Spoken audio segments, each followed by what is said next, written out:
Hello, my name is Kevin Christensen. I'm the host of this channel, Kevin Wonders. And today I wanted to talk about Jordan Peterson's relatively new book, We Who Wrestle With God. And really I wanted to respond to what seems like just the continued criticisms on Jordan Peterson or at Jordan Peterson, that he's sort of talking nonsensical and that the things that he's saying really have no grounding. And essentially, like, it seems like the main problem, especially with his use of like divine wording, is that he's using it unsubstantiated by anyone else, really. And so like when he says God, he talks about a being that no one really else confirms or thinks is a like reasonable definition of God. And so I wanted to touch on that because I don't know that's necessarily true. And yeah, so I guess I'll just get right into it. Jordan Peterson, and this is again I think a big point when it comes to like the critique and really the criticism on Jordan Peterson, that he's like pretty unorthodox in his definition of God that he lays out for himself, or that he lays out when people ask him about it.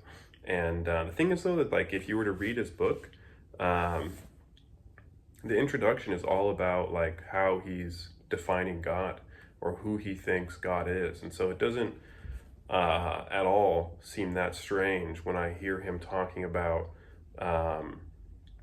or using divine language to describe things like science, describe things like art, because of how he presents God in his book. And again, I think it's like an unorthodox version of God, but I don't know that it's like a unbiblical version of God. And so what I'm getting at is Jordan Peterson believes that God, and he outlines this in his book, appears to various Old Testament saints and prophets through various manifestations. And essentially, like each of these manifestations, whether it be like a call to adventure or a call to prepare or like a call to overcome evil, all these things, or all these presentations of God to the Old Testament saints, they were what allowed that very same Old Testament saint to like surmount this obstacle, to overcome it. And so what Jordan Peterson says that like God ultimately is like the greatest value. And so yeah, he uses these Old Testament stories to show that like the value in one story was different than the value in another story.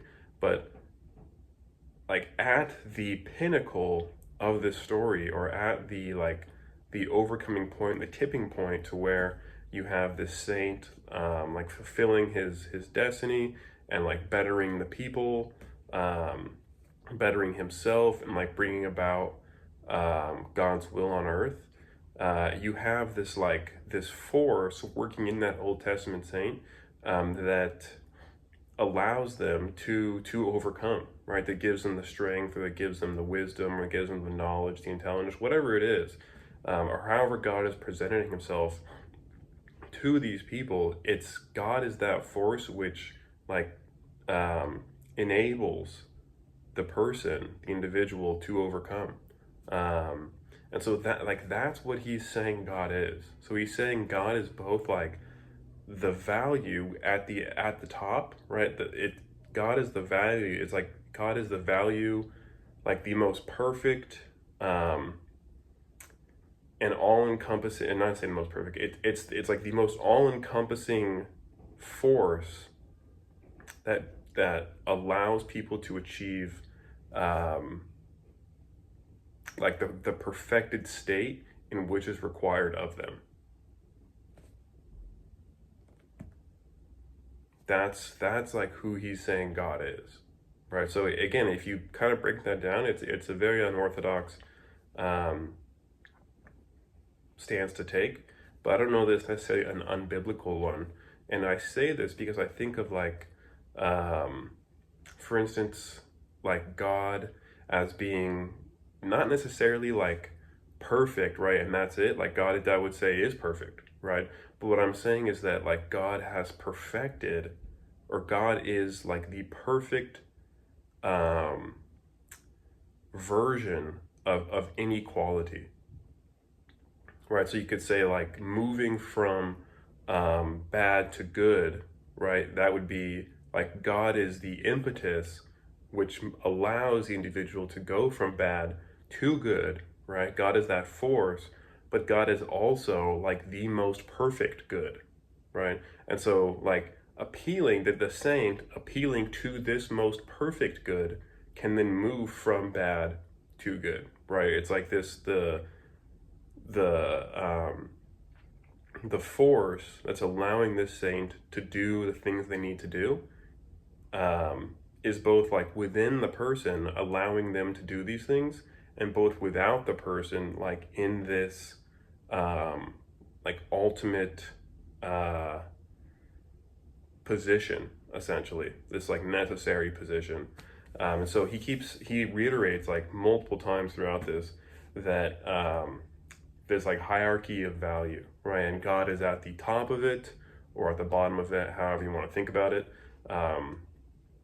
But that's where God is, right?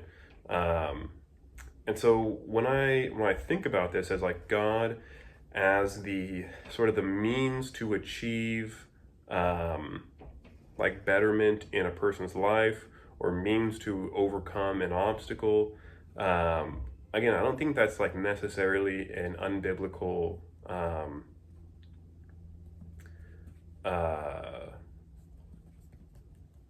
stance or position to take. And I say that because I think of the cosmological argument for God, and it one preposition of it is that there is like a necessary being. And so this necessary being like has to have all the qualities that we know of, but like in their maximal state, right? So you could say like a maximally great being often is the phrase that's used when describing what we would otherwise call God. And so this is kind of the definition that Peterson takes here, right? He's like saying that no matter what the Old Testament prophets, saints needed, God was that thing, and he was it in its most like refined and perfected form. And so when they appeal then to God, these Old Testament saints, they're appealing to like the most refined and perfected form of what it is they need to overcome what's around them currently. And so when I think of it like that, well, then it doesn't seem all that strange that Peterson makes claims like things that science has deistic presuppositions, or that when he says things like, if you go to an art gallery, well, then you believe in God, right? So because you think of like science, right, you're moving from a place of like ignorance or of like not knowing something to a place of knowing something, right? So he's saying that like in the same way that God is like revealing these things to the Old Testaments, right, so that they can move from a place of of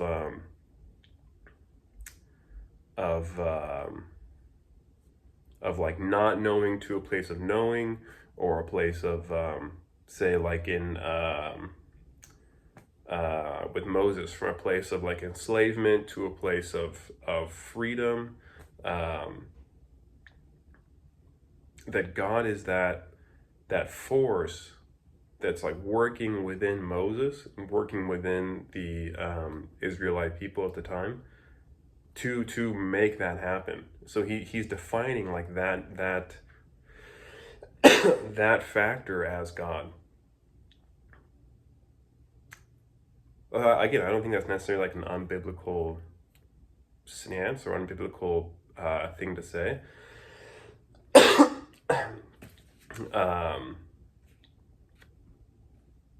And so again, when you apply it to the example of like this is why science has deistic presuppositions, is that like science is taking the society from a place of like not knowing to a place of knowing.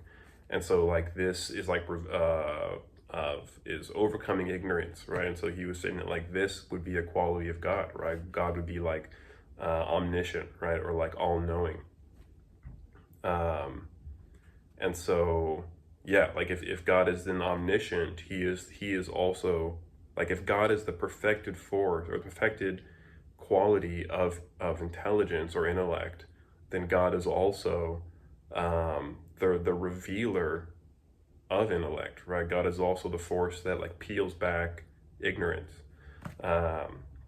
Or say to the art gallery example, right? Like I'm looking at a painting and I feel some level, or like I experience some level of transcendence where I'm like, this painting or piece of artwork is affecting me in a way where like I am lifted above myself, and I'm able to experience like whatever it is that this art piece is conveying. I'm able to experience it kind of like without myself, right? And so it's like God then is both like whatever that quality that I'm experiencing, God is the perfect version of that, but he's also like in that moment, like revealing these things, right? So like you have to have like the necessary being. I really like that phrasing for it. To have like, you have to have the necessary being with that perfected quality to have the like perfection of that quality take place. And so when I think of it like that, and again, it's like it's laid out in his book. It's not like I don't think I'm making it up. I don't think I'm like trying to put words in Jordan Peterson's mouth. I'm like reading through his book, and it seems like it's lining up pretty much with what he lays out here. Is it seems to line up with like how he's talking about these things that he's talking about currently. And so yeah, it seems like a pretty common thing right now to be like kind of like bashing him, or like maybe just misunderstanding him. But I kind of wonder how many people have actually taken time to like read his book, where he lays out pretty clearly his ideas on these things. And so again, like now that I know like where he's coming from, and I see him talking about these things, I'm able to grasp, oh, okay, like this is what he means by what he's saying. So I guess I will say it is a little convoluted, but I don't think he's like just talking nonsense like a lot of people think that he is. So that would be my piece on Jordan Peterson as of late. I do think there are some times where he does get a little bit overboard, you know? I think when he, like, there's that video, that clip of him when he's like, you know, when someone asks him, like, do you believe in God? He's like, what do you mean do? And what do you mean you? You know, I think some of that is like a little bit like, okay, I get what you're saying, but maybe we can assume some things, so we can answer the question. You know, again, I think like I'm not defending the guy full or wholeheartedly. I think like a portion of what he says is misunderstood in like the YouTube sphere, because I wonder how many people have actually read his book. And it seems like it seems like people have not, and so they're like trying to grasp what he's saying, the context of what he's saying, based off of like that one instance in which he's saying it. But he's laid it out pretty clearly. So that would be like my thought on why I think Jordan Peterson deserves a little slack, because yeah, I think the guy is taking an interesting position. He's taking a position that is not very common. He's kind of the only one, like, to my knowledge, taking this position as of now. So I think he's like, I don't know, I think he's making some good points. it would be interesting, and I kind of wonder like where we'll be in 5, 10 years regarding Jordan Peterson. You know, will it be like, oh wow, he was like really ahead of his time, or will it be like he's just no, you know, how what will the narrative be surrounding him is what I wonder. But that's my 2 cents on it. Thank you for watching, and let me know what you think. All right.